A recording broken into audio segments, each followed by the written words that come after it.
أنا طيبت اللوبيا باللحم وما شاركتش معاكم هاد الفيديو. وأنا طيبت كفيتة بالطاجين وهنا واحد الشليضة مع الباربة ولي باط صافي. وهنايا كان الغديوة ديال النهار اللي جينا فيه من مراكش. كنت دازت أنا مريقة دجاج والزيتون وهنايا واحد العصير ديال الخيار. وأنا كان نهار واحد آخر شاركت معكم الروينة من البداية. أنا يلاه فقت قلت نشارك معكم البيت الروينة. المهم البنات أنا ما عنديش الناموسية، باقي عندي العود ديالها وكلشي، ولكن تهرست ليا صافي وانا نحيد. راه كنعس غير هادوك البونش كنوريكم انا الروينة. قلت اجي والله نشارك معكم هاد الروينة كما هي كما صبحات ليا. راكم عارفين بنادم ملي كيكون يلاه راجع من السفر واه ما نقولش لكم. واصلا الصراحة الدار مع صغيرة دغيا كترون، ولكن صراحة دغيا كتجمع والله. زعما الصراحة ديال الله هادشي بالزوينة تكون الدار صغيرة دغيا كترون، ولكن راه في البلاصة كتجمع.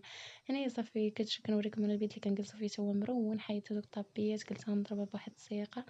ولكن حتى نجمع هنا كنا يلاه فطرنا انا وياسمين. يلاه غنغسل المواعن ونرد دوك المواعن اللي غسلت في الليل.